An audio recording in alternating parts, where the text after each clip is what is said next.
ಮೀನ್ ಹಿಡಿಯಕ್ಕೆ ಹೋದಾಗ ಕೆಲವೊಂದು ಪ್ರಾಣಹಾನಿಗಳಾಗಿದೆ, ಬೋಟ್ಗಳು ಡ್ಯಾಮೇಜ್ ಆಗಿದೆ, ಬೋಟ್ಗಳು ಮುಳುಗಿ ಹೋಗಿದಾವ, ಬೋಟ್ಗಳ ಕ್ರ್ಯಾಶ್ ಆಗಿದಾವ, ಬೋಟ್ಗಳ ಸುಟ್ಟು ಹೋಗಿದಾವ. ಇಂಥ ಪರಿಸ್ಥಿತಿಯಲ್ಲಿ ಸರ್ಕಾರಕ್ಕೆ ಅವ್ರ ಮುಖಾಂತರ ನಾನು ಏನ್ ಮನವಿ ಮಾಡ್ಕೊಳ್ತೀನಪ್ಪ ಅಂತಂದ್ರೆ, ಅವ್ರಿಗೇನಾದ್ರು ಸರ್ಕಾರದ ಪರವಾಗಿ ಏನಾದ್ರು ಒದಗಿಸಿ ಕೊಟ್ರೆ ತುಂಬಾ ಅಂದ್ರೆ ತುಂಬಾ ಅನುಕೂಲ ಆಗ್ತೈತಿ. ಆ ಕಷ್ಟದ ಟೈಮಲ್ಲಿ ಯಾರಾದ್ರೂ ಒಬ್ರು ನಮಗೆ ಸಹಾಯ ಮಾಡಿದ್ರೆ ಎಷ್ಟೋ ಖುಷಿ ಆಗತ್ತೆ. ದಯವಿಟ್ಟು ಸರ್ಕಾರ ಇದನ್ನ ಪರಿಗಣನೆಗೆ ತಗೋಬೇಕಾ.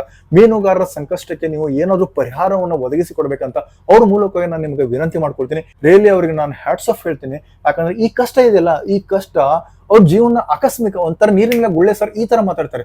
ಯಾಕಂತಂದ್ರೆ ಪರಿಸ್ಥಿತಿ ಆಗಿದೆ, ಫ್ಯಾಮಿಲಿ ಪರಿಸ್ಥಿತಿ ಆಗಿದೆ, ಕುಟುಂಬದ ಪರಿಸ್ಥಿತಿ ಆಗಿದೆ, ಅವ್ರ ಮೇಲೆ ಡಿಪೆಂಡೆನ್ಸ್ ಇದೆ, ಇದೇ ತರ ಅವ್ರ ಜೀವನವನ್ನು ನಡೆಸಿದಾರ. ಅದಕ್ಕೋಸ್ಕರ ನಾ ಸರ್ಕಾರಕ್ಕೆ ಅವ್ರ ಪರವಾಗಿ ನಾನು ಮನವಿ ಮಾಡ್ಕೊಳ್ತೀನಿ, ದಯವಿಟ್ಟು ಮೀನುಗಾರರ ಸಂಕಷ್ಟಕ್ಕೆ ಪರಿಹಾರವನ್ನು ಕೊಡಿ, ಏನಾದ್ರೂ ಅವ್ರಿಗೆ ಸಹಾಯವನ್ನು ಮಾಡಿ, ಏನಾದ್ರೂ ಆರ್ಥಿಕ ಬೆಂಬಲವನ್ನು ಕೊಡಿ, ಅಥವಾ ಅವ್ರಿಗೆ ಸೂಕ್ತವಾದ ರೀತಿಗಳಲ್ಲಿ ಸೇಫ್ಟಿಯನ್ನು ಒದಗಿಸಿಕೊಡಿ ಅಂತ ನಾನು ನಿಮ್ಮ ಮೂಲಕವಾಗಿ ಕೇಳ್ಕೊಳ್ತೀನಿ. ತುಂಬಾ ಧನ್ಯವಾದಗಳು.